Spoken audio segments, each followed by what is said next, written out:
Carly Pearce, welcome to Soul Sisters. Thank you. Thanks for coming on. Thanks for having me. I remember every little thing. I'm haunted by the memories of every little thing.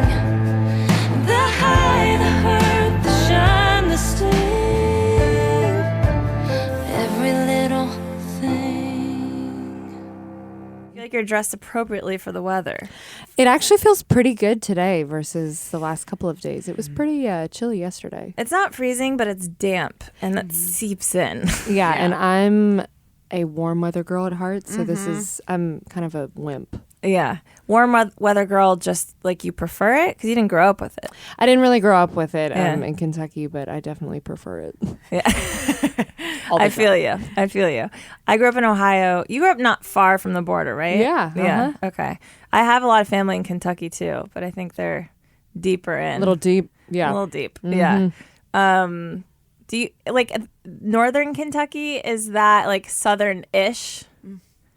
Yeah, you Right? definitely have the southern. I mean, my grandparents are they were as southern as you can get, and Yeah. they lived, 10 minutes from Cincinnati. Yeah, but then yeah. you kind of get the small town vibe. It's a lot like Nashville, in my opinion. Oh yeah. The small town vibe of the southern charm Uh-huh. and people who are, my family is from eastern Kentucky, Okay. but they reside up in the northern part. But then you also get, you're right next to a major city, so you get the city vibe. Right. Yeah. And you use that Cincinnati airport, right? Yeah, that's in northern Kentucky. Right. That's Very confusing. so that's kind of redneck. Dara's from Connecticut. Yeah, I was From like, Kentucky. From Connecticut. From Connecticut. Yeah, So just trying to paint the picture for her. right. That part of the country. Yeah, Nashville. I'm more familiar with. Yeah. Spent some time there, and that's where you have. Do you live there now? I've lived there 9 years. 9 years. Mm-hmm. Okay. That's where you moved, and you moved to It's Tennessee first, though. I moved to Pigeon Forge. Now that's country. That is country, and I want to hear all about your experience at Dollywood. Is that where Dollywood is? That is Yes. where Yeah. Dollywood Have you been is. there? That is Forget. where I You went there for for a a bachelorette bachelorette? for Lily's bachelorette. Oh my right. goodness. That's Oh fun. my goodness is right. It is the place Yeah. to go. We had so much fun there. Oh my God. It's Did you have own fun there, thing. or were you working too hard? I was 16. I convinced my parents to let me quit high school and start homeschooling. Oh Because yeah, what was that conversation like exactly? And no- would you recommend it to other children? I think you should have your plan of education in your back pocket ready, because my dad kind of looked at me like, are you insane? But I had done my research and found a homeschooling program that would get me into college if I did choose to do that, even though in my head I was like, I'm not doing Not that. happening. Yeah. And just went to him and went to my mom and said, I want to work at Dollywood. You guys know, since I was a little girl, I've wanted to sing. This feels like the natural stepping stone. I'm sure it wasn't that, articulated. I think I was just like, I want to sing. Yeah. Let me go to Dollywood. Did you get the gig somehow and then decide that, or were you just I You ambitious just show to up at go? Dollywood. Yeah. Be like, here I am. The Dolly. dream. Yeah. I had an audition in Cincinnati, but I had this conversation with my parents before I went to the audition because they had to take me because I didn't have my license. So I went, auditioned, and got the job. It was a country show. I'm sure you've seen all the different dancing. Yeah. We were on a front porch. It was called Country Crossroads, and we did 6 shows a day, 5 days a week. And my parents are still married, and I realized all the sacrifices that they made. Like, So they moved there with you? my mom did. My dad Wow. didn't. He stayed back in Kentucky and took care of my grandfather that was sick. And it was just my Wow. mom and I in a 1-bedroom grizzly bear decorated cabin. Wow. It was great. Wow. What was the decision to do that as opposed to, I'm ready to give a go to music. Let me move to LA or let me move to New York. I always knew country music was where my heart was, and I always knew that Nashville was where I wanted to go. But I think as a 16-year-old, I needed something that was tangible at the time, and being employed at Dollywood felt like, okay, this is getting me to Tennessee. This is getting me in front of people. This is getting me out of school. Right. And I'm getting paid for it. That makes more logic to me than just saying, I'm going to go move to Nashville. Right. Right. Totally. And then you were doing what, 6 shows a day or something? 5 days a week. How yeah. was that?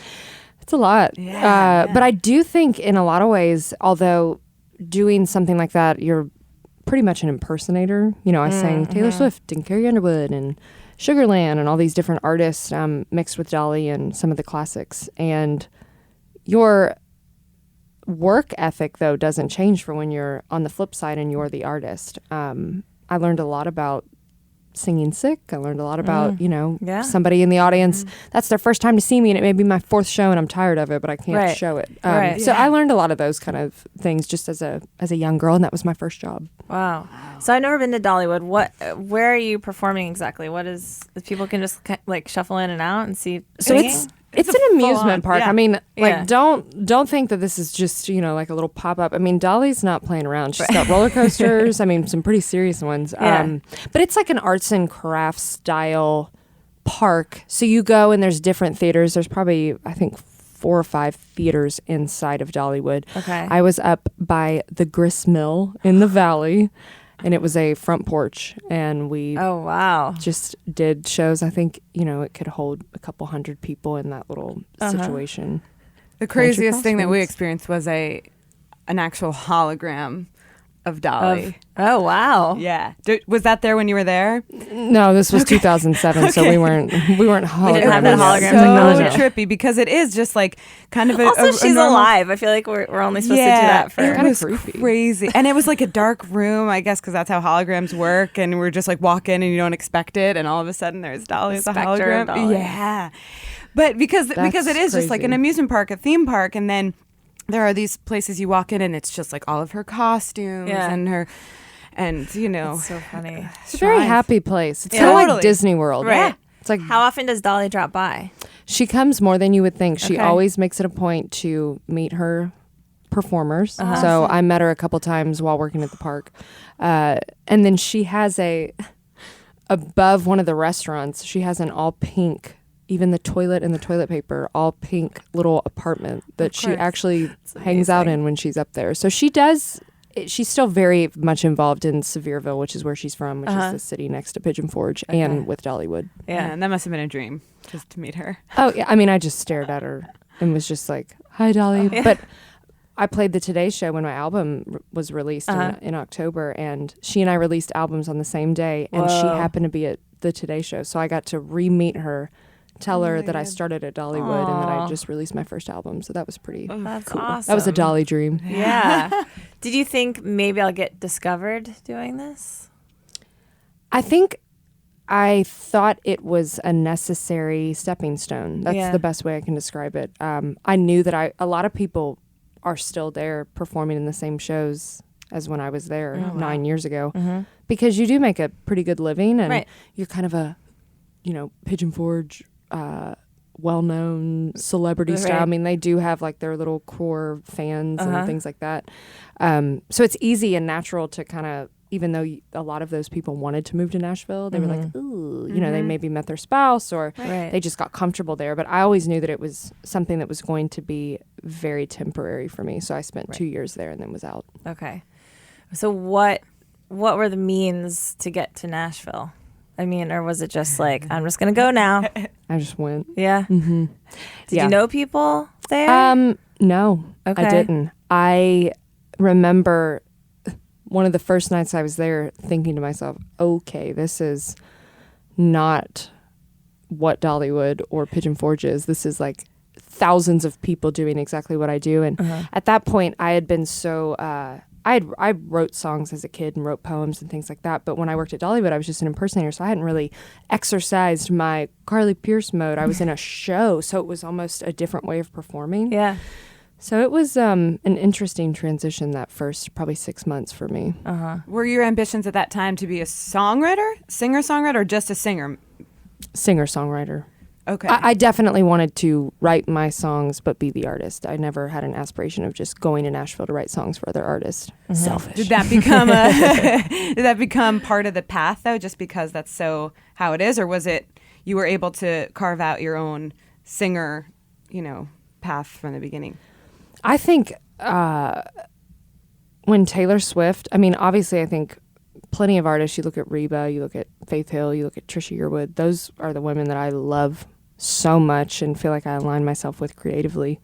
They didn't write their songs, and if they did, they wrote very few. They just picked great songs. Yep. For me, I feel like Taylor Swift kind of changed the game for artists in Nashville, and there was kind of this expectation that you need to be able to write your music. And the older that I got, the more I felt like I connected with my own music, and I think that's a natural thing. So,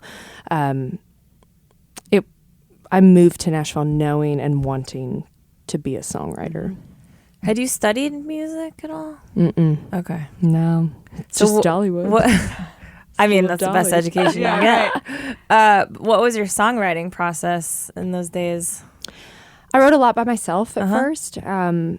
It's an interesting community. You kind of figure out the hubs where people are hanging out. What does that mean? Like coffee shops, bars? Places like a place called the Listening Room, the Bluebird, Right. where you would go see, I remember going to see a songwriter, Barry Dean, who's written tons of hits for different artists, and just going up and meeting him. But then you see other young people and you introduce yourself, and it kind of just, you find your clique, I guess, or your circle. Sure. And when I first moved there, I was playing in a hotel bar with my round, they call them writers' rounds, but my kind of class that I came up with and who I was sitting with were Casey Musgraves, me, and Brothers Osborne, who just won their second, I think, Duo of the Year award. But that was kind of my class. That was just like a de facto, like you guys just hung out and we wrote were and buddies and hung out and just played in this Hotel Indigo was what it was called, and we would play there just on Monday, Tuesday, Thursday, a lot. Yeah. And that was kind of where we all went, and slowly, you just continue to meet people like that. Were you guys collaborating on stuff together, or you were just each doing your own thing in the same spaces? We were doing our own thing, but we all sang on each other's stuff Yeah. when we were in the round, and it felt very much like family. Right. We were all such fans of each other, which is, I think, if you would ask any artist in Nashville, they would tell you, who's your class? And everybody kind of has like their circle of people, and it's fun to watch each one kind of figure out what they're going to do and get their break. that's cool that it's referred to that way. Yeah, I never heard that. Yeah. But can that go the other way and feel kind of competitive and like you each have your little team? Of course. Yeah. And then if somebody, it's hard to watch your peer. Kelsey Ballerini is another dear friend that I met along the way. And, watching Casey and Kelsey soar, and myself, I got a record deal in 2012, and my A&R person got let go from the label at Sony.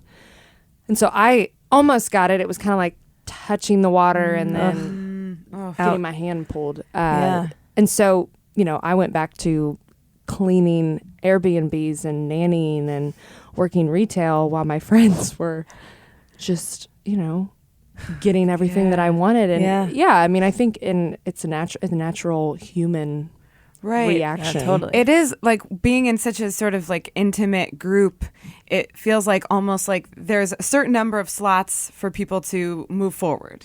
Whereas I feel like in other genres and other even cities, it's not so much that kind of like one-to-one feel where, if my friend gets it, then it's going to be harder for me. Yeah. Yeah, for sure. And I think when we all moved to Nashville, females were not really embraced the way that male artists were in Nashville. So for every one slot that came up for a female, there were probably 10 to 15 guys on the radio. So it was kind of, you didn't have a lot of great shots when it came to just being a girl. Do you feel like that's gotten better? I do. I think because of people like Casey and Kelsey, I think it's been a kind of a little bit of a domino effect of, Casey pushed it open, then Kelsey kicked it a little harder, then Maren pushed it, and hopefully now I'm pushing it a little harder. Totally. And it's, I feel like it's a really exciting time for females. Do you think that has anything to do with a shift in who's like the gatekeepers at this time, or is it still the same dudes? And I mean, it's the same. I spent the majority of last year on a radio tour and meeting all these PDs and radio execs, and a lot of them, they all jump around to different markets, but they've been in the business for a really long time.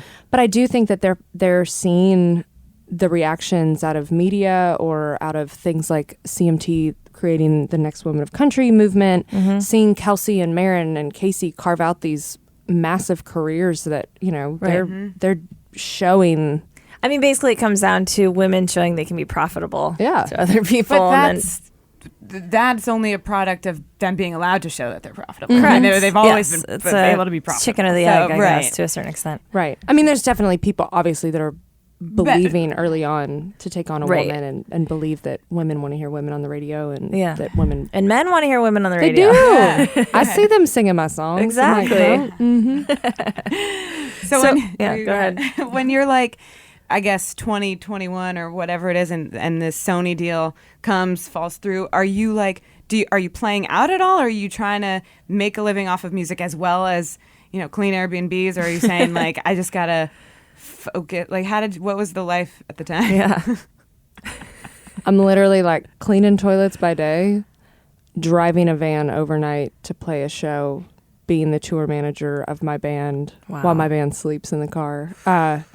My drummer, who is now my drummer and my tour manager, he's been with me for over 5 years. And I mean, he and I can't even tell you how many shows we went, met, put the trailer on the back of the 15-passenger van, and we're just rolling through the middle of the night, and he's trying to stay awake with me while the rest of the band's passed out. And it's a grind. It is a grind. Total grind.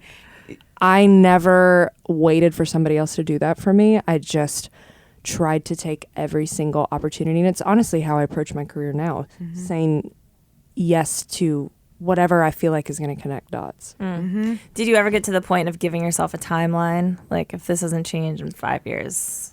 Yeah, and then I would get to that. You push it down the road, Not ready to do it. I mean, I looked, if you read in my liner notes of my album, I thank my best friend from the Northern Kentucky area, and I say, thank you for not letting me move home when I started looking at apartments, because she cried, and she said, I'm not going to let you move home, even though I want you to move home. So, I mean, it got to that point for me a few times. But it's like when you're wired to do something and you feel at your core, you're meant to do it. And I don't want people to think that it was just depressing all the time, but I did slowly get these little signs along the way when I was really down that were kind of validation moments. Could you tell us about one? Can you think of one now? Early on, meeting Pete Fisher, who was the general manager of the Grand Ole Opry, who is now over the ACM Awards, the Academy of Country Music. He took a chance on me in 2015, started mentoring me in 2014, and that was a big, I mean, the Grand Ole Opry is such a huge deal. And just to have his insight, and he felt like I was on the right track, but just needed some time to kind of incubate and figure out who I was, and let me play on the Opry in 2015. I've now played almost 50 times. Oh my God. But I mean, having like those early on, Leslie Fram at CMT, the Next Woman of Country Movement, Sirius XM The Highway, they came in very early on and helped me. And, I was a backup singer for Lucy Hale from Pretty Little Liars. All these different things that weren't exactly the record deal, which is what I wanted, but they were little stepping stones where I was like, okay, well, these all feel like they are something. And they're building a career of being a musician. So it's like, there's ambitions to have what you have now, which is the dream, but then there's also, I am sustaining myself as a musician as opposed to taking other full-time work, For sure. Yeah. Right. And I am lucky that I never had to really, I had odd-end jobs, right? But I didn't have to have that real talk with myself of, should I go to college? Because I never did. Anything like that, because I was able, even if it was playing for tips at Puckett's grocery store or the listening room, going, and I remember every week I would go burn CDs at, I would go buy blank CDs at Staples.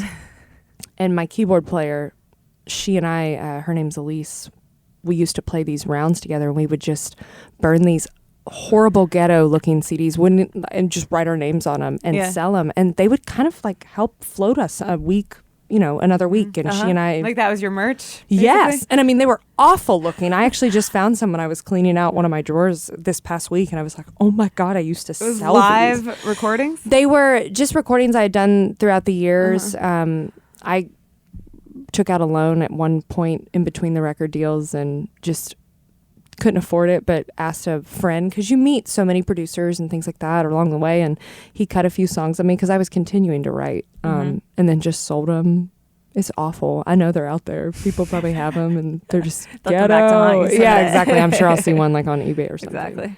Exactly. It's so funny. So often in here, I feel like we get stories where it's like, oh yeah, I did this, and then I did this, and then it was like, boom. Right. You know? And of course, the hustle is still such a huge part of it, but I wonder if, because of internet and things, that it's can sometimes be less so. And so an artist will all of a sudden become, a popular, working artist without having to go through that grind. But I'm sure you probably feel like it's really a helpful thing and makes you feel kind of more grateful and more like And ready. ready when you get it. Right. Yeah.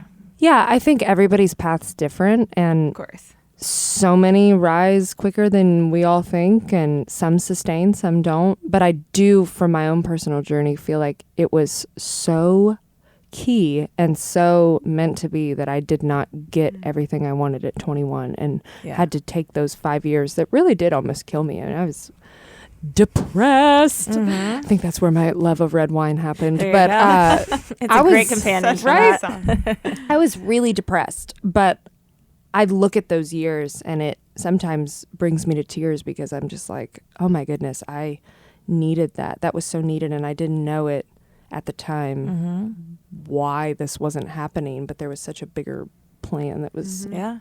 coming. And it's good material for the songwriting. Right. For sure. I mean, also All material. fodder. my single that started everything. I mean, that song came from a place of feeling like I couldn't move on from a relationship. And now I'm like, thank you for the song. Exactly. So how did the next record deal happen? Well, you're talking about things just clicking. So Busby, my producer, he's kind of done pretty much everything right now. He's kind of on fire. He did the Maren Morris record. He wrote Holy for Florida Georgia Line, worked with Keith Urban, wrote things for Pink. He's just everywhere. He found me through my now publishing company, BMG. They signed me in 2015, and they were like, we're wanting Busby and us to work collaboratively on a project. He's new to town. This is before Maren came out. So I was like, Busby. And I got online and I looked at what he had done, and he had written Try for Pink. And I was like, he's a pop guy. I'm country. I don't know about this. So I went over and wrote with him and a girl named Emily Shackleton. And we wrote a song called You Know Where to Find Me. And that's on my album. And I remember being like, uh-oh, I think he gets what I do. I think I finally found my match. That He can be a said, scary yeah, I was feeling. like, oh my gosh, I think this is it. Yeah. And they signed me. I was his first developmental country artist. And over the next 2 years, we just acted like we had a record deal. We did a photo shoot that made me look way more glamorous and like I had way more going on than I did. We had the support of people like CMT and the Opry and Kelsey Ballerini taking me out on the road before I had a record deal. You know, just these little assets that were helping to build a little bit of momentum for me. And then SiriusXM, because they had, you know, it's interesting. I'd put out a couple of songs to SiriusXM. None really hit, but they were a fan of what I did. So I felt like I had an indoor to always play them music. Played them a group of 5 songs that I had taken around. Busby and I had taken it around the month prior. Everybody kind of passed on it. I remember somebody telling me, you know, what song out of these do you think is special? And I was like, I think every little thing is special. And they were like, it's not going to cut through. You have to be weird, is what I was told. And I remember just thinking, weird. I don't know how to do this anymore. I was kind of at the end. Yeah. And SiriusXM, they heard this group of 5 songs, and we had this up-tempo song that I didn't write. It was the only one out of the group of 5 that I didn't write, and that was the one that we thought was like the single that radio would want. What was that one? It was called Think Like a Man, and it never even made my record. So it shows you how much things can change. And he heard, the head of XM heard every little thing and said, that's your song. I'm putting it on the highway as the new highway find, which is where they showcase new artists. And he goes, I'm going to make it a highway find in 3 days. And as an independent artist, the way that they monitor that is through iTunes sales. I had no cover art image. I had no publicity in line. I mean, I was freaked out and I cried and I was so upset because I was like, they're not giving me a fair chance to make this work. And so we literally only released it to iTunes because we were so scared. I was like, I just want, if I'm going to be able to get any kind of traction off of this, I just want them to have to buy it and like not be able to find it anywhere else. Right. And literally, he put that song out and he looked at me and he goes, are you ready for this song to change your life? And I looked at him and I was like, I hate you. And I mean, we were friends and I was like, you're ruined. Like, it's a heartbreak ballad by a female artist that nobody knows. And it's got like the most bare production ever. Yeah. Within 2 hours, Scott Borchetta at Big Machine, it was like it came out and the whole town started to like bubble overnight. And I was there. I'd put out so much music. I'd been to everybody in the industry. And I'll never forget that night. I went to dinner and was like, what is happening? And I'd always heard about those moments where it's like an undeniable song. And I'd heard about it with Cruise with Florida Georgia Line and My Church with Marin. And I was like, what is happening? And next thing I know, 2 days later, Scott Borchetta from Big Machine is flying across the country to come home early to see me sing at the Opry. Oh my God. What was happening when you were at dinner? Like, what was it? Like, were you seeing like numbers of something? I or, was like, seeing emails coming press? through from labels to the highway. I was seeing so many. I didn't ask any of my artist friends, like, hey, can you post about this song for me? Yeah. And But they all of were. them were. And other artists that I'd never met were posting about it. And just people were messaging. It just, I don't know how to explain It's it. just like Is it just a momentum thing? There's like a tipping point and then it's just carrying itself? I think the song came out, I think it's like a mix of it universally spoke to so many people. Uh-huh. It sounded different. It cut through on the radio. And I think that people wanted something raw and real. And for whatever reason, the timing of it was right for people to really be able to hear it. And it just started selling like 6,000 units a week. And I was independent. Yeah. And we were It's crazy. I became one of the highest or the most successful highway finds that they've ever had. Wow. And wow. It's also fascinating because I think we're a little less familiar with this way of something blowing up. Like, I think country has its own like way of doing things. Like, I feel like a lot of times it's a video that'll go viral or it's something on Spotify and you're not even talking Spotify or video, like hardly any publicity or images. what's so amazing about the way that it happened for me is it was completely driven by country music listeners.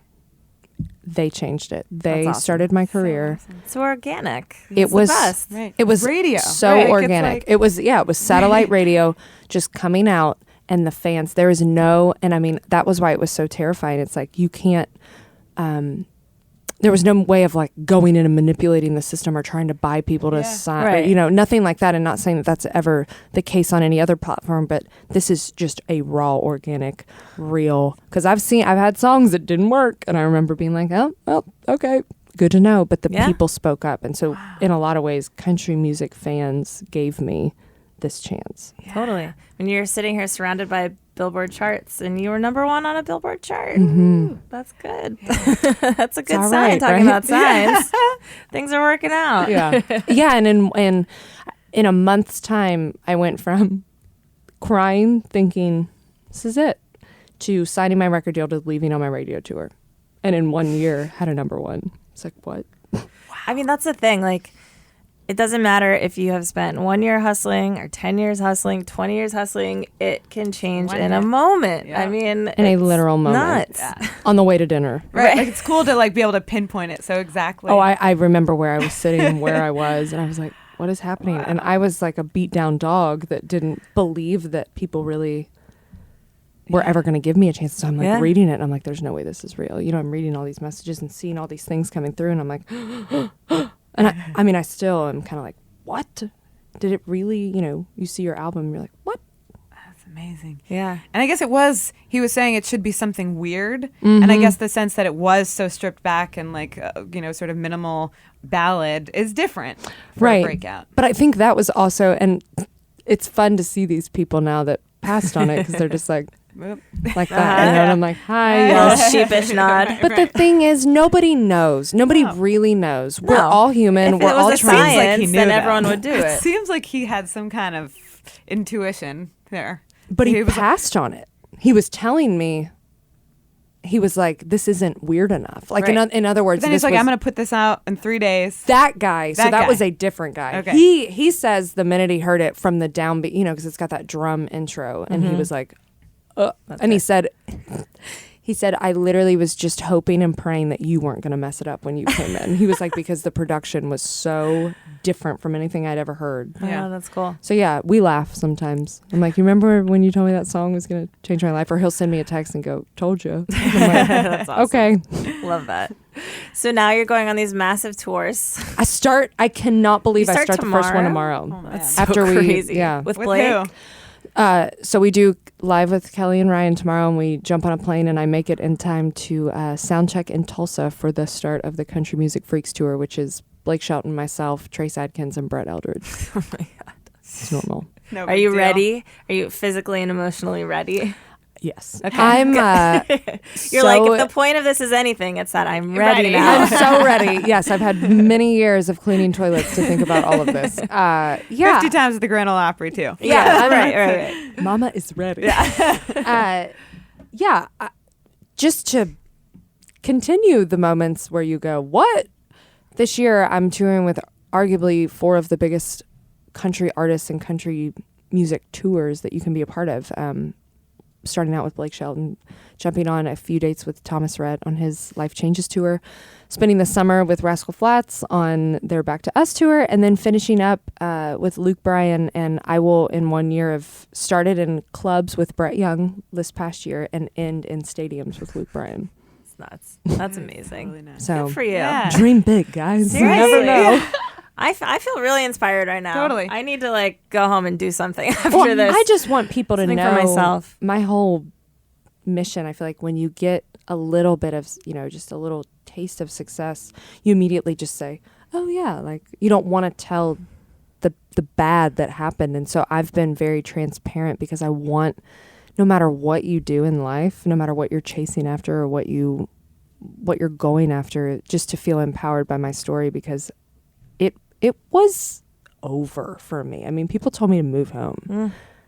And I wouldn't. Mm-hmm. And I just kept working. You can't sit stagnant also. You have to just Right. keep reinventing and trying to get better. And Yeah. I still try to do that on a daily basis. Mm-hmm. But just that you can do it. Totally. Just drink You did wine. it. Yeah, just Yeah. drink wine. Yeah. Awesome. Okay. So if fans want to find you this year, there will be many opportunities. All the tours. over. Just all the tours. CarlyPearce.com. There you go. And the album is awesome. Thank and you. it's out and about in the world for everyone to listen to. And Carly, thanks for coming on Thank the you show. so much. Thanks This for was having amazing. me.